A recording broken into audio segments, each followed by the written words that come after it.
the Haldeman Building Department has said you can enter your trailer.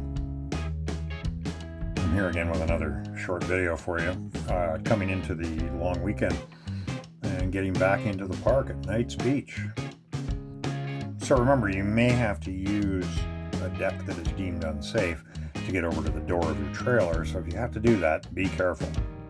Take some water with you, for drinking water, obviously. Take some water that you can flush down the toilet, or a pail down to the lake would work, I guess. You can do it that way, as long as they're not going to restrict you access on the beach. I don't know if they're doing that or not. Maybe be safe and just take a couple of jugs with you. Off the property by 5. Why is this?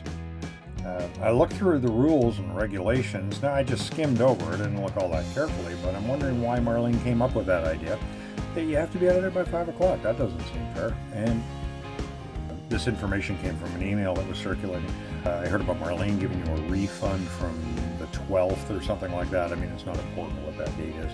But I'm wondering, if you can't spend the night, is the park giving you a refund for that? You are paying as an overnight park.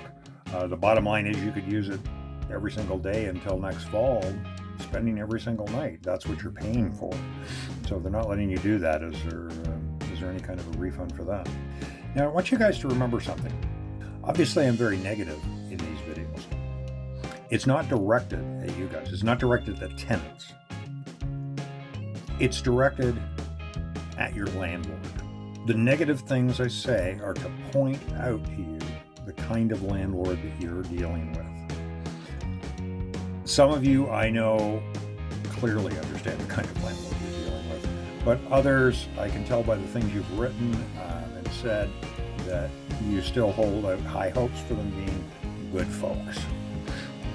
So at this point, you can go to the park for the day. You can use the time to work on your decks and railings and bring them up to meet the requirement of the building department.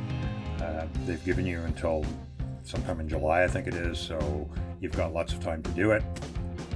You don't need to rush. It doesn't have to be a full-time job unless you want it to be. I think you all know at this point when you need to scale your deck back to, so that it doesn't require a building permit, because otherwise you have to go to Long Point. And I think you all know at this point that's not going to happen. And of course, you folks who are not on the water and didn't face the same kind of severe damage from the storms, you'll have a little more leisure time on your hands. Good for you. But do bear in mind this weekend when you're down visiting your property and getting things ready for the summer season, if you happen to have an oversized deck or a high deck or railings or stairs at your particular site, and I know that's not the norm on the off-water sites because the land is fairly flat, but if you do, at some point, Haldeman is going to need you to correct that. And if your deck is too large, your landlord is going to need you to change that if your shed is too large. We've gone through all this before. The most important thing to remember this weekend is to stay safe. Stay safe from COVID-19. Stay safe when you're doing construction work. Do practice distancing. There's no point in getting foolish now when we've gone this long. And if we do get foolish, you not only might get sick, the province could just lock everything up again. So everybody do the right thing. Everyone be well. Be kind to each other. You never know. It might rub off on your landlord.